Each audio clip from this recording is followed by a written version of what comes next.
하나님 말씀 보겠습니다. 하나님 말씀 로마서 15장 30절 보겠습니다. 로마서 15장 30절에서 33절까지 보겠습니다. 형제들아, 내가 우리 주 예수 그리스도와 성령의 사랑으로 말미암아 너희를 구하노니 너희 기도에 나와 힘을 같이하여 나를 위하여 하나님께 빌어 나로 유대에서 순종하지 아니하는 자들로부터 건짐을 받게 하고 또 예루살렘에 대하여 내가 섬기는 일을 성도들이 받을 만하게 하고 나로 하나님의 뜻을 따라 기쁨으로 너희에게 나아가 너희와 함께 편히 쉬게 하라. 평강의 하나님께서 너희 모든 사람과 함께 계실지어다. 아멘. 바울 사도가 전도 여행, 선교 여행이 이제 다 끝나가는 마당에 예루살렘 교회로 복귀를 앞두고 있습니다. 예루살렘으로 다시 돌아가면 극렬한 유대주의자들의 저항이 있을 것이고 또 기독교 신자는 되었지만 아직도 율법주의에 매여 있어서 바울을 반대하는 사람들의 그 반대를 부딪히게 될 것입니다. 그런가 하면 바울 사도는 선교 여행 중에 이방 교회들이 예루살렘 교회를 위하여 헌금한 그 헌금을 또 가지고 가야 되는 그런 문제도 있었습니다. 이런 여러 가지 복잡한 문제를 앞두고 바울 사도는 로마 교회 성도들에게 기도를 부탁하고 있습니다. 이게 재밌습니다. 바울 사도는 대사도입니다. 그런가 하면 지금 로마 교회 성도들은 이제 예수님을 간 믿은 초신자들이라고 볼 수 있죠. 대사도가 예수님 막 믿은 초신자들인 로마 교회의 성도들에게 기도를 부탁하고 있다는 거예요. 그래서 그 기도 부탁도 그냥 쉽게 하는 부탁이 아니라 정말 진지하게 자신을 위하여, 자신의 사역을 위하여 기도를 부탁하고 있습니다.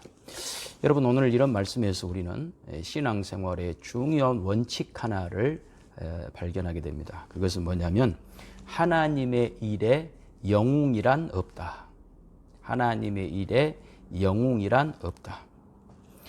하나님은 하나님 일을 하시는데 어떤 대단한 위인, 대단히 큰 어떤 인물을 세워서 그 인물이 아니면 못할 일을 그 사람 때문에 하나님은 하게 하시는 그런 일은 없다는 겁니다. 오직 하나님 앞에 쓰임받는 사람들이 있을 뿐이죠. 그러니까 우리가 비록 하나님의 일을 한다 할지라도 하나님의 일을 돕는 자들이 아닙니다. 하나님의 일에 우리가 쓰임을 받고 있는 것이죠. 그러니까 세상에 유명하다든지 어떤 위대하다든지 이런 것은 다 세상적 평가 기준입니다. 성경은 결코 그렇게 평가하지 않습니다. 유명하니까 그 사람은 귀하고 그런 사람들이 없으면 하나님의 일이 안 되고 이름도 없고 빛도 없는 그렇게 묵묵히 봉사하는 사람들은 있어도 되고 없어도 되는 어떤 그런 식의 평가는 세상적 기준에 의한 생각이라는 거죠. 마치 세상에는 금은, 보석, 다이아몬드 이런 거를 귀하게 여깁니다. 왜냐하면 희소 가치 때문에 그렇습니다. 몇 개 되지 않으니까 값이 올라가고 그걸 귀하게 보는 거죠. 그러나 여러분, 사실은 금, 은, 보석, 다이아몬드 이런 것은요, 있어도 살고 없어도 삽니다. 다이아몬드는 없어도 우리가 충분히 살 수 있어요. 그러나 정작 중요한 햇빛이나 공기나 물이나 이런 건 없으면 못 살거든요. 그러니까 하나님께서는 있어도 되고 없어도 되는 것은 몇 사람한테만 주셨지만 우리가 살아가는데 꼭 필요한 것은 모두에게 다 주십니다. 모두에게 차별 없이 다 주시는 거죠. 하나님의 일도 마찬가지라는 거예요. 하나님은 몇 사람이 있어야만 그 사람들 때문에 일하시고 그 사람들이 없으면 하나님의 일을 못하고 그렇지 않습니다. 그래서 하나님은 필요한 모든 것을 모든 사람에게 차별 없이 주시듯이 모든 하나님의 사람들에게도 하나님은 공통적으로 우리를 하나님의 일에 초대하시고 또 그 일을 우리에게 맡기셔서 우리 모두가 다 하나님의 은혜와 하나님의 복을 누리기를 하나님은 기뻐하시는 거예요. 그러니까 우리 사람이 얼굴 생긴 것 가지고 잘생겼다, 못생겼다 이런 기준들은 다 사람들이 만든 기준입니다. 쌍꺼풀이 있으면 더 예쁘고 쌍꺼풀이 없으면 안 예쁘다. 이런 것은 다 사람이 만든 거예요. 눈이 크면 예쁘고 눈이 적으면 안 예쁘고, 여러분 눈이 크냐 적으냐 쌍꺼풀이 있냐 없냐보다 그 눈이 잘 보느냐 못 보느냐 이게 중요한 거 아니에요? 그렇죠? 가수는 얼굴이 예쁘냐 안 예쁘냐보다 노래를 잘하느냐 못하느냐 이것이 기준이 되어야 하는 것과 마찬가지죠. 그러니 오늘 본문에 바울 사도가 그 위대한 우리가 보통 대사도라고 부르는 바울 사도가 이제 막 신앙의 걸음마를 뗀 로마 교회의 성도들에게 기도를 부탁하는 것으로 말미암아 하나님께서는 바울과 같이 위대한 몇 사람만 딱 뽑아가지고 하나님의 일을 하시는 분이 아니라고 하는 걸 우리는 알 수가 있어요. 그리고 이제 바울 사도가 로마 교회에 기도를 부탁하는 것을 통해 더 분명합니다. 기도라는 것이 도대체 뭘까요? 그 기도의 본질, 성경이 가르치는 기도가 뭔지를 알면 하나님께서 그렇게 일하시는구나. 위대한 몇 사람에게만 하나님은 관심을 집중하시는 분이 아니구나라고 하는 걸 우리는 알게 돼요. 그래서 우리가 마가복음 9장 25절을 한번 봅시다. 마가복음 9장 25절에서 기도를 성경은 어떻게 가르치는지를 보겠습니다. 마가복음 9장 25절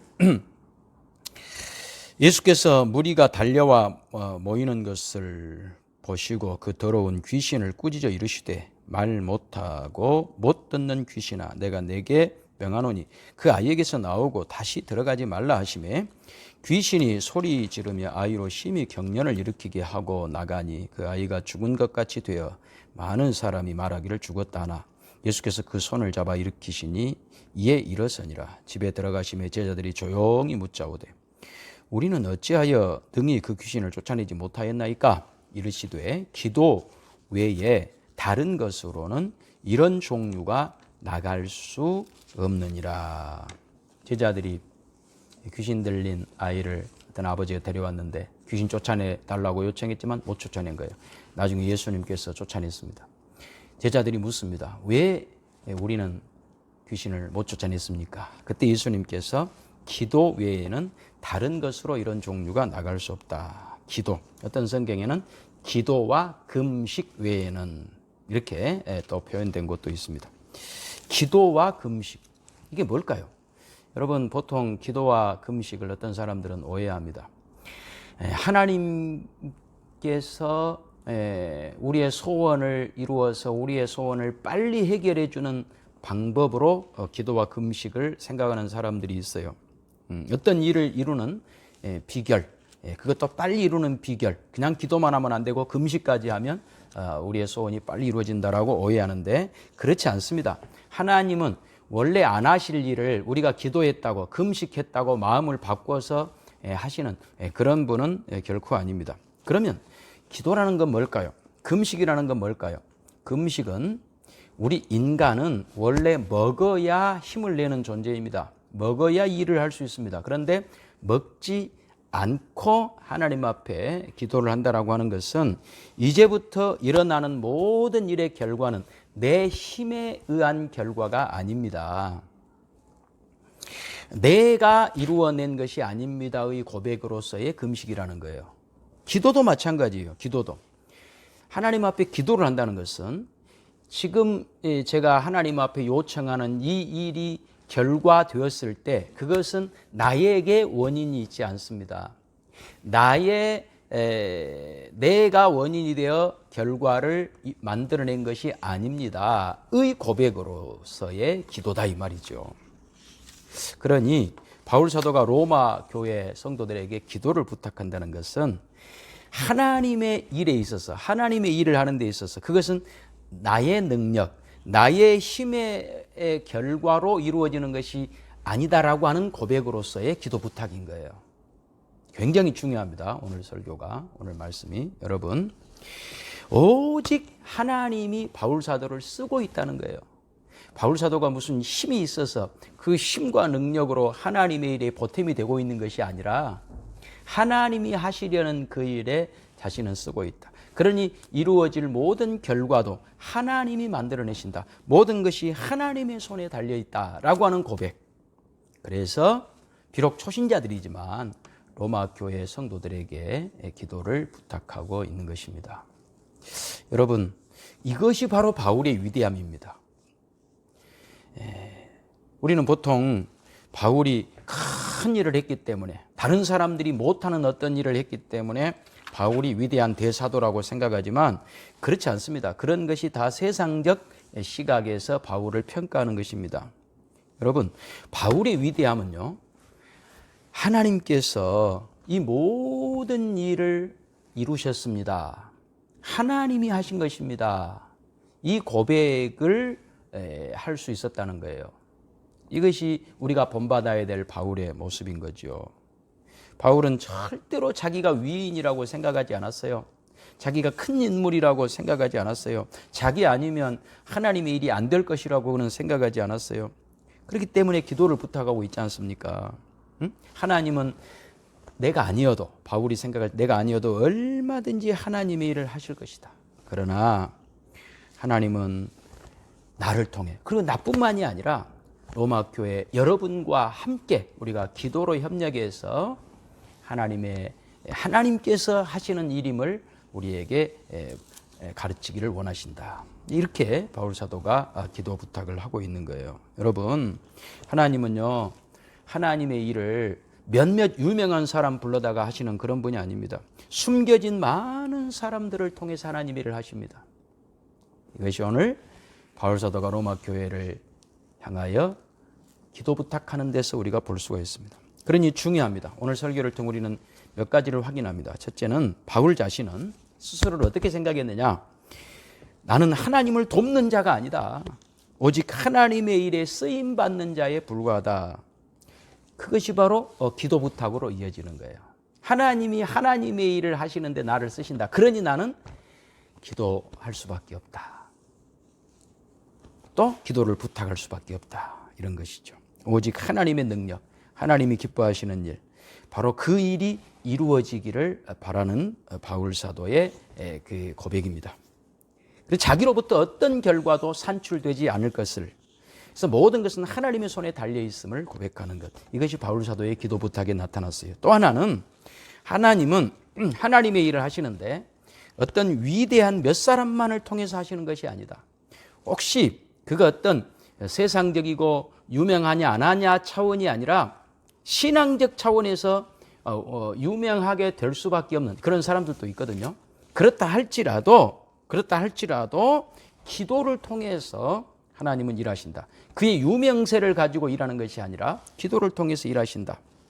그러니까 같은 기도를 어떤 위대한 사람이 기도하면 하나님은 빨리 들어주시고, 그냥 이름 없는 사람이 기도하면 하나님 안 들어주시고, 그렇지 않습니다.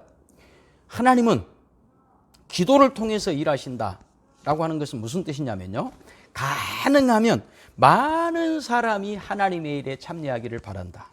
그래서 똑같이 차별 없이 모든 하나님 백성들에게 하나님께서는 같은 은혜를 공급하시기를 기뻐하시는 하나님이신 거예요. 여러분, 성경은 이것을 보여주기 위하여 바울 사도 이전에 스데반이라고 하는 인물을 보여줍니다. 여러분, 스데반은요, 성령이 충만하고 지혜와 권능이 충만했던 사람입니다. 죽을 때 그의 얼굴은 천사의 얼굴처럼 변했다고 말합니다. 그럼에도 불구하고 스데반의 설교로 한 명도 회개를 하지 않았어요. 예수님을 3번이나 모른다고 부인하고 늘 예수님에게 욕먹기 급급했던 베드로는 베드로의 설교를 통해서 3,000명이나 회개하는 그런 역사가 일어났는데, 정작 스데반은 성령도 충만하고 지혜와 권능도 충만했음에도 한 명도 회개하지 않았어요. 오히려 스데반이 설교하니까 사람들은 이를 갈면서 돌로 치려고 달려들었습니다. 세상적인 기준으로 보면, 어떤 세상적 성과의 기준으로 보면 스데반의 사역은 꽝입니다. 꽝. 그러나 스데반에게 있어서 그의 죽음, 그리고 그의 죽음이 바울이 사도가 되는데 결정적인 역할을 하고, 사도된 이후에도 그 스데반의 죽음이 바울을 위대한, 정말 하나님 기뻐하시는 사도 되게 하는데 결정적인 역할을 합니다. 왜냐하면 스데반이 죽을 때, 그때 이제 사울이었죠. 바울이 되기 전에. 그는 어떤 일종의 사형 집행관으로 그 자리에 참여했습니다. 사람들이 스데반이 죽을 때 스데반이 옷을 벗겨다가 사울의 발 앞에 두었어요. 그것은 사울의 위치를 우리에게 짐작케 하는 말씀이죠. 결국 스데반이 죽었습니다. 그리고 나중에 사울이 부름받아 사도 바울이 됩니다. 그 사건이 바울로 하여금, 바울 사도로 하여금 평생을 겸손하게 만듭니다. 어떤 환경, 어떤 핍박, 좋은 일이 있건 힘든 일이 있건 사람들이 그를 높이건 그를 낮추건 항상 바울은 겸손할 수 있었습니다. 왜 그랬을까요? 스데반의 죽음이 늘 생각났던 거예요. 그에게 어떤 트라우마처럼 남아있는 거예요. 하나님의 사람을 죽였다라고 하는 그 마음속 깊은 곳에 그의 양심을 늘 찌르는 그 생각들. 그래서 늘 나는 죄인 중에 괴수다. 틈만 나면 바울 사도는 그런 말을 했던 거예요. 사람들이 그를 칭찬하고 높여주고 대단하십니다 하더라도 돌아서면 바울은 나는 스데반을 죽인 죄인이야. 바로 그 사실이 그를 평생 겸손하게 하고 평생을 충성하는 사도로 그 길을 가게 했던 거예요. 그러니 천국에서는 저는 바울 사도 못지않게 스데반은 큰 상을 받을 것이라고 믿습니다. 바울이 바울되게 하는 데 있어서 결정적인 역할을 했던 사람이 바로 스데반이거든요. 여러분, 이처럼 하나님의 일이 있어서 위인이란 없습니다. 모두가 다 동일하게 하나님 앞에 귀하게 부름받은 하나님의 사람들이라는 것을 꼭 기억하셔야 돼요. 이것은 하나님을 믿지 않는 일반 사회에서도 통용되는 생각입니다. 모든 위인 뒤에는 어머니가 있다, 이런 말이 있지 않습니까? 위인이라고 하는 것은요, 이 세상적으로도 하늘에서 뚝 떨어지지 않습니다. 누군가에 의해 만들어집니다. 부모가 되었던, 형제가 되었던, 친구가 되었던, 친척이 되었던, 누가 되었든지 간에 어떤 위인이 그 속에서, 그 환경 속에서 만들어지는 거죠. 그런데 사람들은, 어떤 사람이 위인이 되고 나면 배우 인물들은 싹 잊어버립니다. 가끔 그래도 어머니에 대한 언급은 조금씩 해요. 공통적으로 그 어머니가 그를 만들었다. 그러나 그 외에는 대부분 그 사람의 비범함 때문에 그가 위인이 되었다라고 그 사람에게만 스포트라이트를 비추고 그 사람만 부각시키는 겁니다. 왜냐하면 이게 세상 방식이기 때문에 그래요. 세상은 생존 경쟁. 모든 사람의 경쟁에서 결국은 한 사람만 남잖아요. 그러니까 결국 포상, 가장 높은 자리에 1등의 자리에는 한 명밖에 못 올라가지 않습니까? 그러니까 조력했던 사람들은 다 이제 잊어버리고 가장 높은 자리에 올라간 그 한 사람 위인, 그 사람만을 기억하게 되어 있습니다. 이것이 세상 방식입니다. 그러나 하나님은 그렇게 하시지 않습니다. 하나님은 위대한 일을 했던 그 한 사람에게만 상을 내리시는 분이 아니라 그 뒤에 감추어져 있고 숨겨져 있는 모든 사람에게도 똑같이 상을 주십니다.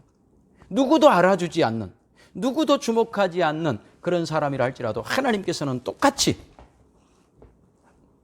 상을 주시는 하나님. 그래서 오늘 우리의 초점은요, 바울 사도에게 있어서는 안 되고 바울 사도 뒤에 서 있는 스데반을 볼 수 있어야 되는 거예요. 그런 믿음의 눈이 여러분들에게 있어야 됩니다. 세상적으로 작게 보여도 하나님 앞에서는 똑같이 크고 소중하고 위대하다는 겁니다. 여러분, 이 말씀은 지금 이 시대에 우리 교회에서 우리가 신앙생활하는 것에서도 그대로 적용할 수 있습니다. 여러분, 교회가 부흥을 한다든지 교회가 무슨 일을 한다든지 그러면 당연히 교회의 대표라고 할 수 있는 목사를 사람들은 주목하게 되어 있죠. 그래서 교회가 막 부흥이 됐다든지 교회가 어떤 뭐 구제를 했다든지 어떤 좋은 일을 했다면 그 목사가 잘한 것처럼 사람들은 목사를 칭송합니다. 그러나 이것은 세상 방식이라는 거예요. 왜냐하면 아까 말씀드렸듯이 세상은 한 사람에게만 집중하게 되어 있습니다. 한 사람만 포상하는 것입니다. 한 사람만 주목하는 것입니다. 그러나 하나님은 그렇지 않아요. 하나님은 세상이 평가하지 않는 모든 하나님의 사람들을 똑같이 중요하게 보는 거예요. 그래서 모두에게, 비록 목사가 교회의 대표자이기 때문에 목사님만 드러난다 할지라도 목사님 혼자 상 받고 끝나는 것이 아니라 모든 교우들이, 온 성도들이 하나님 앞에서 똑같이 상을 받고 또 하나님께서 귀히 여겨주시고 높여주신다는 겁니다. 그러니 교회의 일은 모두가 다 함께 참여하는 것이 중요합니다. 표시가 안 나는 일이니까 나는 안 해버려. 이것은 아닙니다. 그래서는 안 됩니다. 요즘에 큰 교회, 코로나 때문에 큰 교회나 작은 교회나 다 위기를 맞고 있습니다만 어쨌든 큰 교회를 다니는 이유가 대체적으로 두 가지라 그래요. 하나는 큰 교회 다닌다고 자랑하고 싶으니까 나는 어느 교회에 다녀. 이제 큰 교회에 다니는 것이 곧 그 사람의 신앙의 수준은 아니거든요. 그래도 사람들은 큰 교회 다니면서 자랑하고 싶은 거예요. 또 한 가지 중요한 것은 큰 교회 다니면 숨기가 좋으니까 그 속에서 나는 큰 교회 다닌다고 자랑은 하지만 또 아무것도 안 하고 뒤에 있어도 되니까 이제 그런다. 여러분, 큰 교회냐 작은 교회냐가 중요한 것이 아닙니다. 어느 곳에 있든지 여러분의 몫을 담당하는 것이 중요한 것입니다. 그래서 우리의 몫을 담당한다는 것은 어떤 책임이기 이전에 특권입니다. 하나님께서 우리 모두에게 누리라고 주신 복이고 영광이고 말로 다 할 수 없는 하나님의 배려하심인 줄로 여러분 아셔야 됩니다. 그래서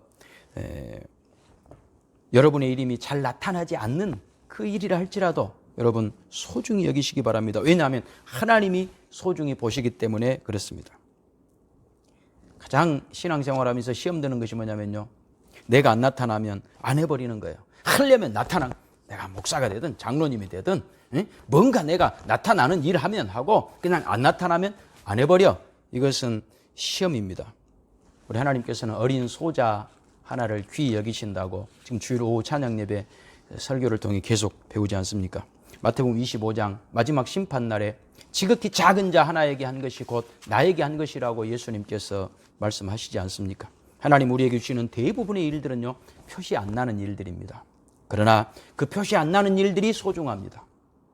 바울 사도가 있기까지 스데반이 있어서 바울이 있었던 것처럼 하나님께서는 바울만 소중히 여기는 것이 아니라 스데반도 똑같이 귀하게 여기시는 것처럼 하나님이 기뻐하시는 일을 대부분이 표시 안 나는 일이고 누구도 잘 알아주지 않는 사소하고 작은 일입니다. 그러나 거기에 하나님의 눈이 있다는 것을, 하나님이 거기를 보고 있다는 것을 꼭 기억하시기 바랍니다. 작고 많은 사람들은 귀히 여기지 않지만 하나님이 귀히 여겨주시는 그 일을 여러분도 귀히 여기시고 기뻐하시고 또 감사하시면서 그 일을 하게 하시는 것, 감추어져서 우리가 하나님의 일을 하게 하시는 것은 하나님의 큰 배려하심이다.